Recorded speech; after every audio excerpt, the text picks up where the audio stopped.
This is Oscar Wilde's The Happy Prince, read by Nicholas Gauci.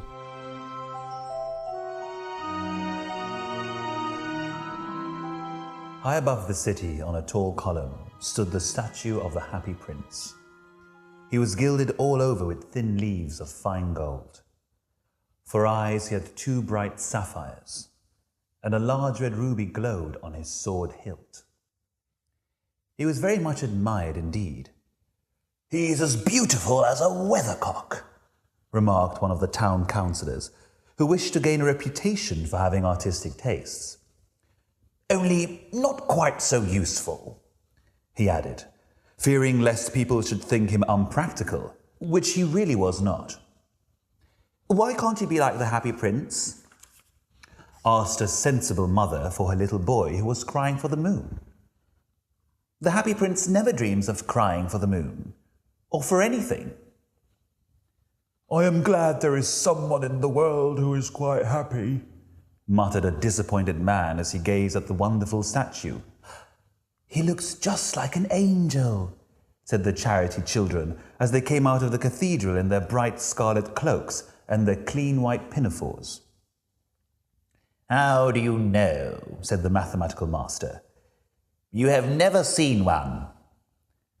"Ah, but we have, in our dreams," answered the children, and the mathematical master frowned and looked very severe, for he did not approve for children dreaming. One night there flew over the city a little swallow. His friends had gone away to Egypt 6 weeks before, but he had stayed behind, for he was in love with the most beautiful reed. He had met her early in the spring as he was flying down the river after a big yellow moth, and had been attracted to her slender waist, so much so that he stopped to talk to her. "Shall I love you?" said the swallow, who liked to come to the point at once, and the reed made him a low bow.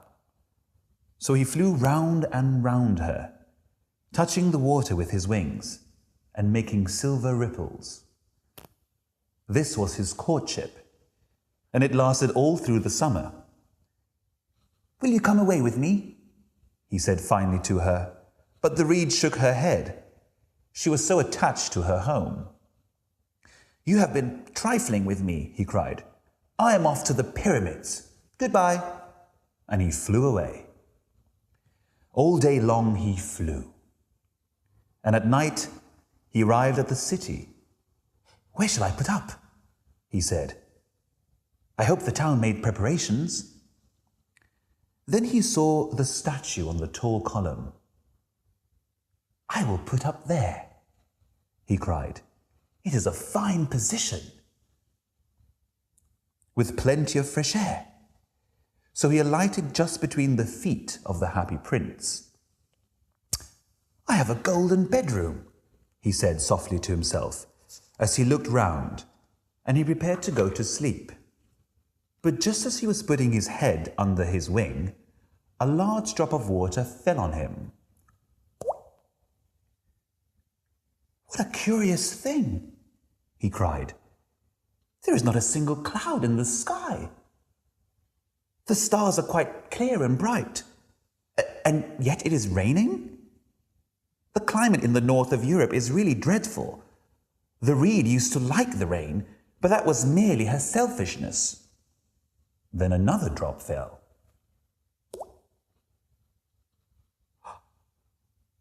"What is the use of a statue if it cannot keep the rain off?" he said. "I must look for a good chimney pot," and he determined to fly away.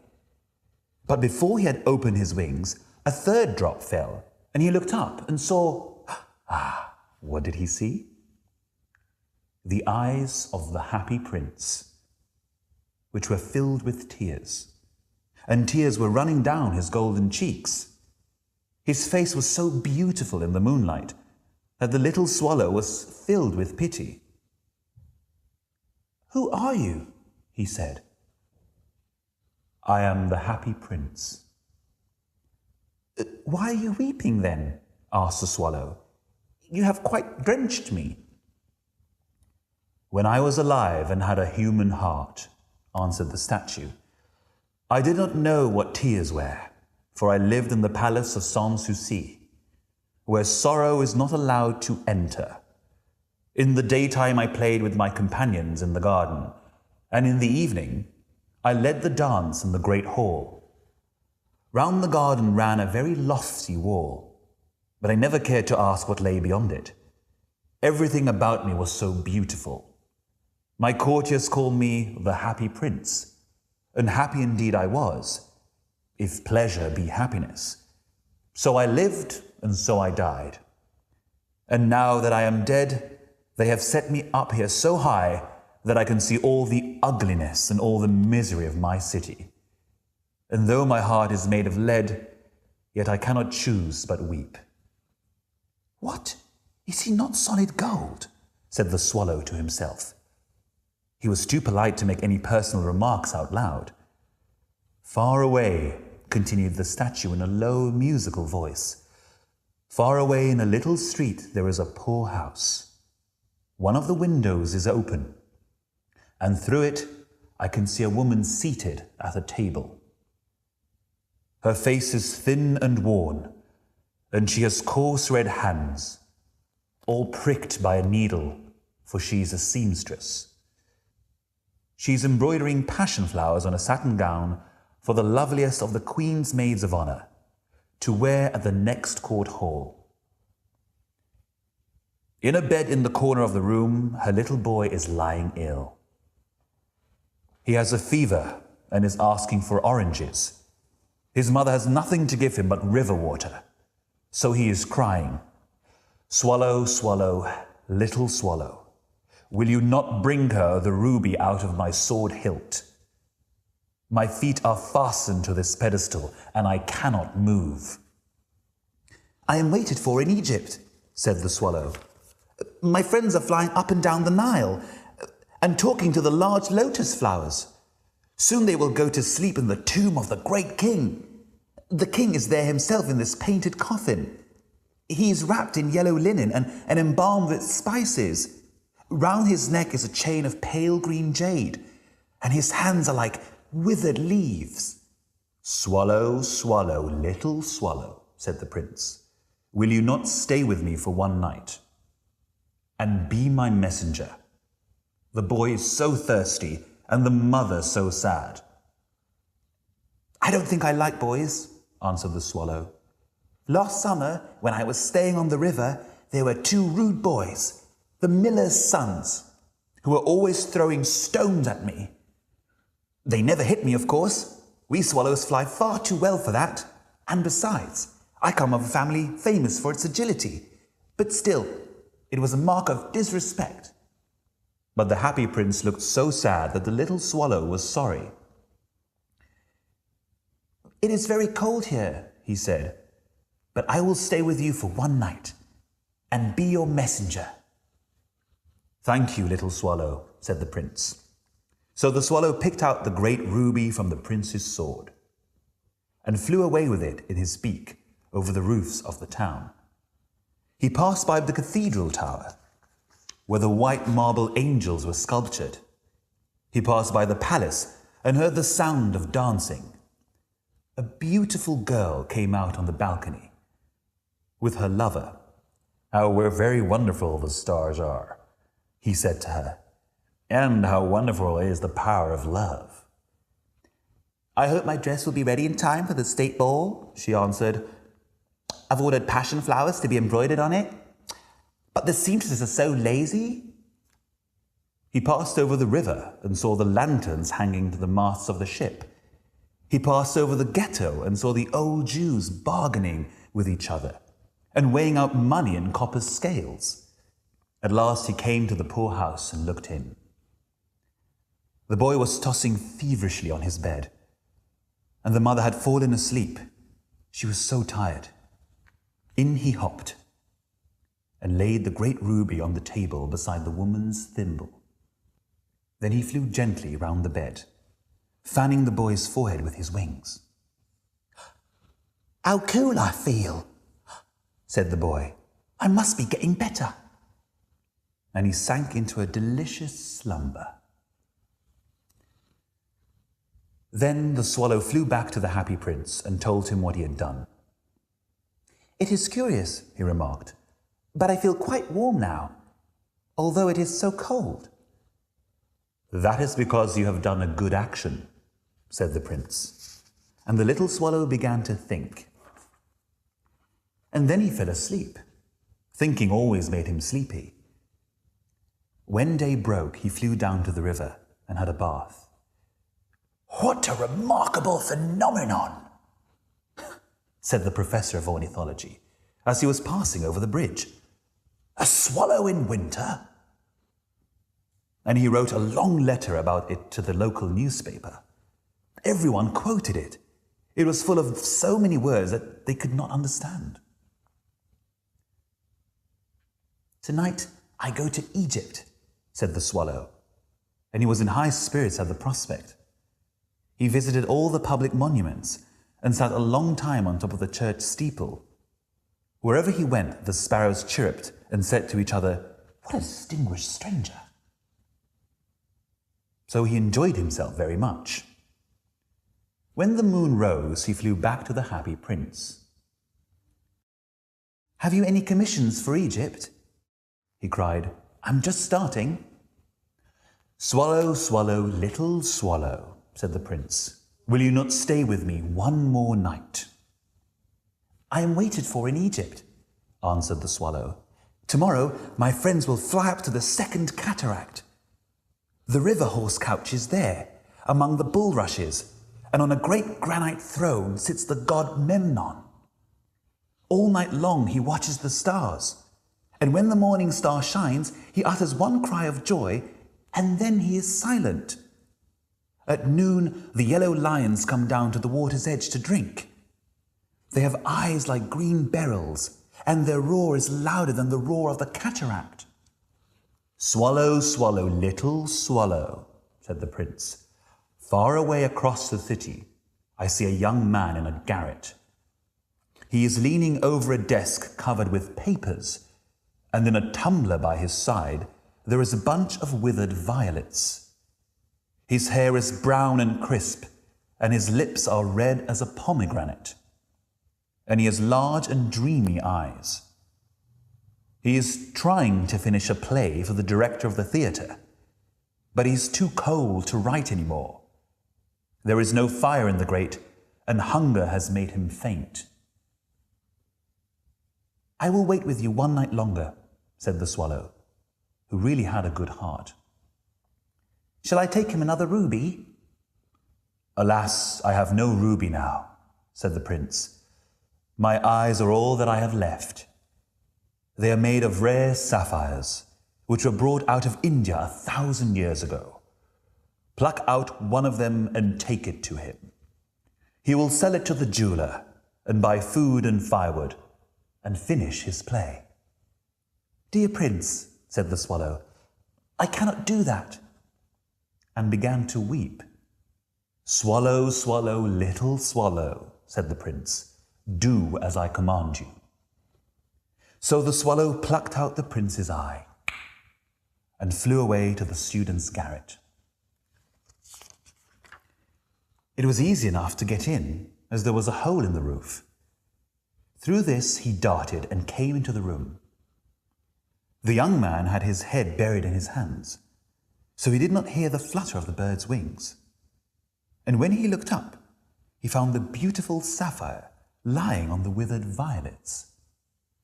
"I am beginning to be appreciated," he cried. "This is from some great admirer. Now I can finish my play." And he looked quite happy. The next day the swallow flew down to the harbour. He sat on the mast of a large vessel and watched the sailors hauling big chests out of the hold with ropes. "Heave ahoy!" they shouted as each chest came up. "I am going to Egypt," cried the swallow, but nobody minded. And when the moon rose, he flew back to the happy prince. "I am come to bid you goodbye," he cried. "Swallow, swallow, little swallow," said the prince, "will you not stay with me one night longer?" "It is winter," answered the swallow, and the chill snow will soon be here. In Egypt, the sun is warm on the green palm trees, and the crocodiles lie in the mud and look lazily about them. My companions are building a nest in the temple of Baalbek, and the pink and white doves are watching them and cooing to each other. Dear Prince, I must leave you, but I will never forget you, and next spring I will come back with 2 beautiful jewels in place of those you have given away.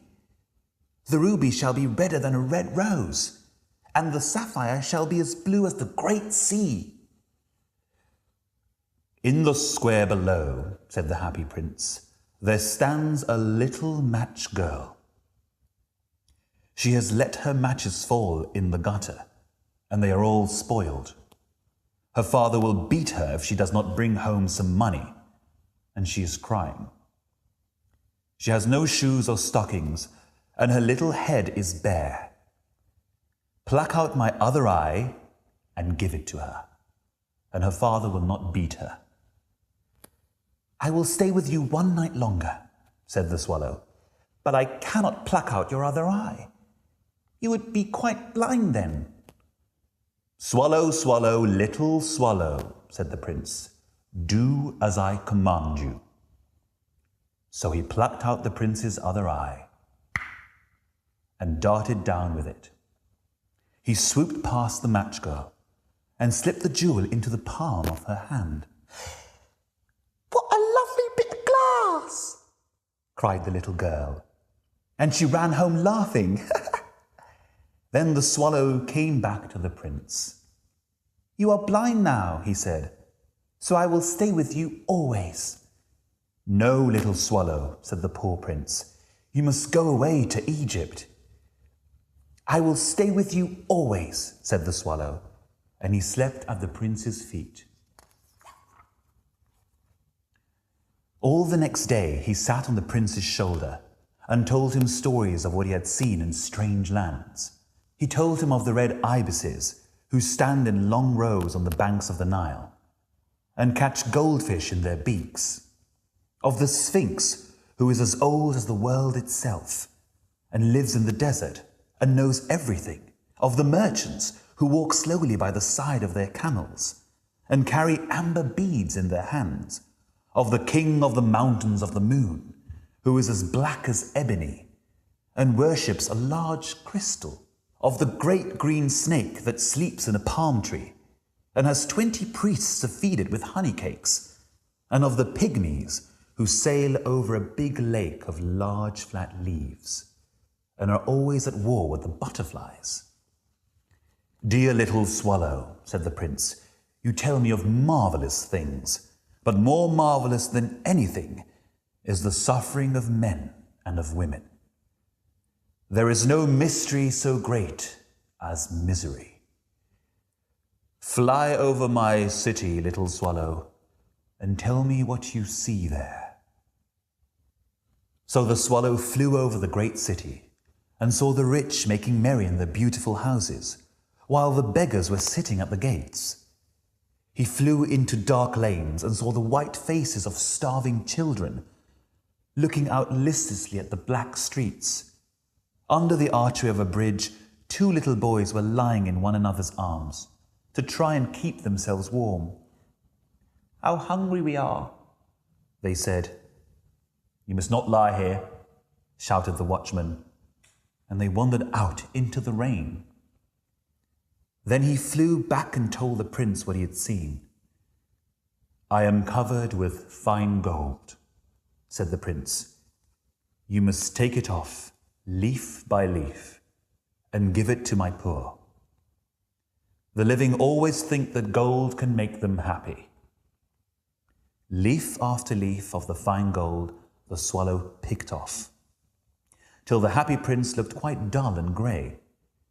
Leaf after leaf of the fine gold he brought to the poor, and the children's faces grew rosier, and they laughed and played games in the street. We have bread now, they cried. Then the snow came, and after the snow came the frost. The streets looked as if they were made of silver. They were so bright and glistening. Long icicles like crystal daggers hung down from the eaves of the houses. Everybody went about in furs, and the little boys wore scarlet caps and skated on the ice. The poor little swallow grew colder and colder, but he would not leave the prince. He loved him too well. He picked up crumbs outside the baker's door when the baker was not looking, and tried to keep himself warm by flapping the wings. But at last he knew that he was going to die. He had just strength to fly up to the prince's shoulder once more. "Goodbye, dear prince," he murmured. "Will you let me kiss your hand?" "I am glad that you are going to Egypt at last, little swallow.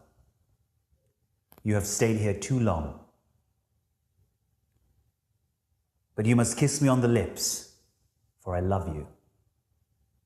"It is not to Egypt that I'm going. I am going to the house of death. Death is the brother of sleep, is he not?" And he kissed the happy prince on the lips and fell down dead at his feet. At that moment, a curious crack sounded inside the statue, as if something had broken. The fact is that the leaden heart had snapped right in two. It certainly was a dreadfully hard frost. Early the next morning, the mayor was walking in the square below in company with the town councillors. As they passed the column, he looked up at the statue. "Dear me, how shabby the happy prince looks," he said. "How shabby indeed," cried the town councillors, who always agreed with the mayor. And they went up to look at it. "The ruby has fallen out of his sword. The sapphires are gone, and he is golden no longer," said the mayor. "In fact, he is little better than a beggar." "Little better than a beggar, little better than a beggar," said the town councillors. "And here is actually a dead bird right at his feet," continued the mayor. "We must really issue a proclamation that birds are not to be allowed to die here." And the town clerk made a note of the suggestion. So they pulled down the statue of the happy prince. "And he is no longer beautiful, so he is no longer useful," said the art professor of the university. Then they melted the statue in a furnace, and the mayor held a meeting of the corporation to decide what was to be done with the metal. "We must have another statue, of course," he said, "and it shall be a statue of myself." Of myself, said each of the town councillors as they quarrelled. When I last heard of them, they were quarrelling still. "What a strange thing," said the overseer of the workmen at the foundry. "This broken lead heart will not melt in the furnace. We must throw it away." So they threw it on a dust heap where the dead swallow was also lying. "Bring me the two most precious things in the city," said God to one of his angels. And the angel brought him the leaden heart and the dead bird. "You have rightly chosen," said God, "for in my garden of paradise this little bird shall sing forevermore, and in my city of gold the happy prince shall praise me."